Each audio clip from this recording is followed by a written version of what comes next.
Greetings, ladies and gentlemen. Today we are talking primordial stones. Finally, they have landed on the PTR, so let's go take a look. Now, previously I made a video talking about the new Zskera Vaults, the new minigame, new Dungo, new Torghast Islands. To be fair, I'm not really sure what to call it, and that isn't necessarily a bad thing. It's just new enough to be interesting, and it would appear to interact with other things on the Forbidden Reach. In this latest version, there's currently a potion table, as you can see in the video behind. Drinking from this table gives you snot powers, meaning that you can jump really, really high. This enables, while you're in the vault, to reach the upper levels, but this isn't the only vault. There are rares located on higher levels throughout the Forbidden Reach. You are now able to go into these vaults and access these rares by jumping up to the higher levels. It's a neat feature. It puts the vault far more into world content and not so much on the spectrum of endgame. And that is a fear that many have. And I'm not going to lie, me included. Are we looking at some sort of new form of borrowed power? Are we going to have to run the vault over and over again to get the particular gem we want? Because supposedly we are moving away from that. It was what the whole... It's what the new talent system was meant to be about. It was meant to remove this idea of borrowed power. Now, these stones that are being added are no doubt powerful. Think a cross between corruption powers and... I was actually thinking about it, the shards of domination from Shadowlands.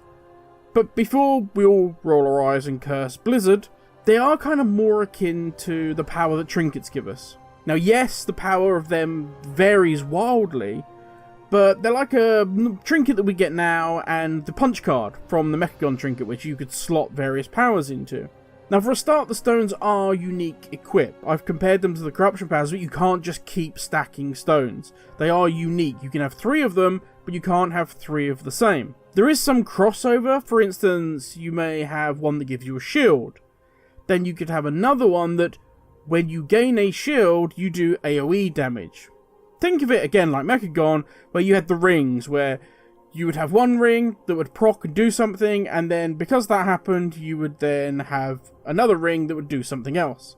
It will be interesting to see if these rings carry on into the major patch of 10.1, and then obviously beyond that.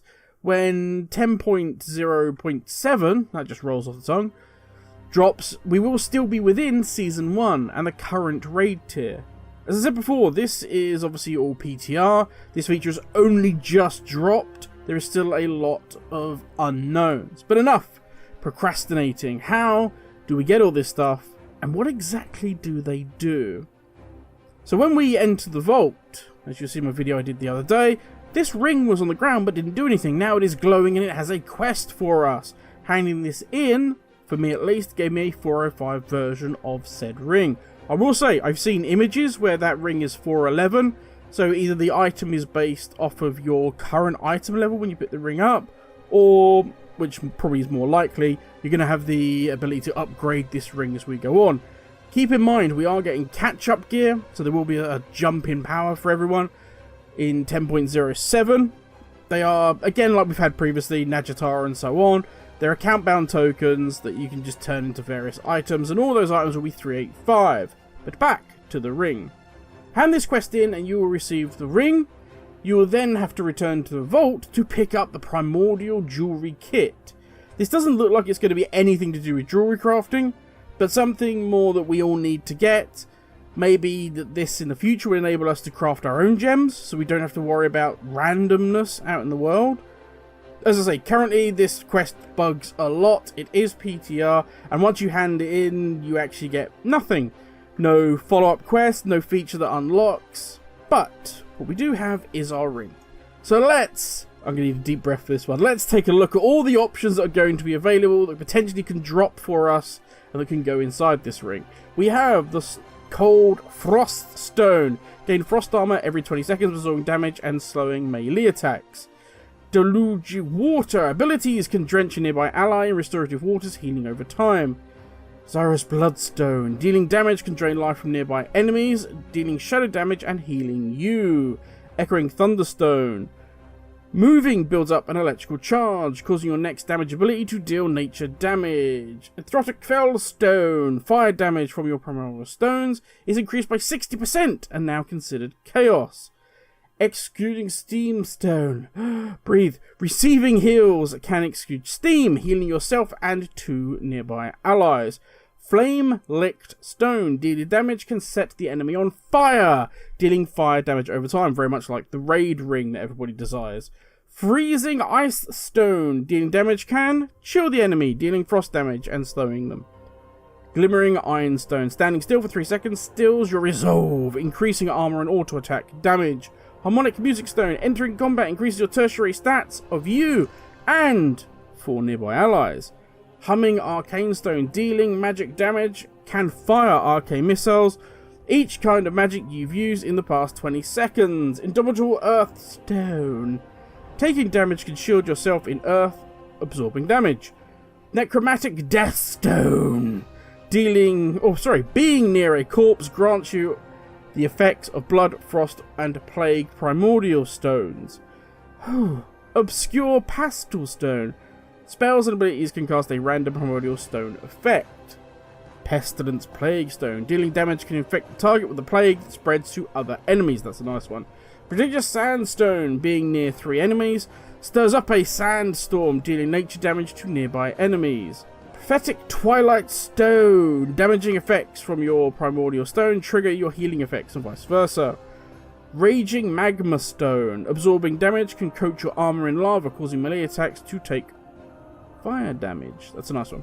Searing Smoky Stone. Successfully interrupts exhale smoke, dealing fire damage to enemies in front of you. Shining Obsidian Stone. Anytime a primordial stone activates, you shield yourself, absorbing damage. Breathe. I'm going to pass out in a second. Sparkling Mana Stone. We are almost there. Spent mana seeps into the stone, granting stacking mana regeneration. That's an interesting one. Storm Infused Stone. Critically striking an enemy can shock them and 2 nearby enemies, dealing nature damage. That's going to be lovely when it's Sanguine Week. Swirling Mojo Stone. Being near a dying creature saps a portion of their mojo and eventually crystallizes it. Wild Spirit Stone. When a nature or healing effect from a primordial stone activates, heal 5 nearby allies. Wind Sculpted Stone. Moving rallies the wind to your side, granting you 370 speed. And breathe and relax. That's the list so far. These gems drop a lot. I already have 3 in my bag. Sadly, they may not be the gems that you want. This is going to be random chance. This is why I'm kind of hoping that we will gain the ability to craft the gems we want, or just to be able to purchase them. They socket into your ring just like normal gems we'd get. Should you want to replace a stone with another, it will simply destroy the currently socketed stone. And that's what we know at present. As PTR moves on and Blizzard eventually make a statement regarding the stones, we should start to have a better picture of what it is Blizzard actually intend for these going forward, how long they're going to be with us, and so on and so forth. Until then, I need to lie down. Thank you for watching, stay safe, and I'll catch you all in the next video. Ladies, everyone.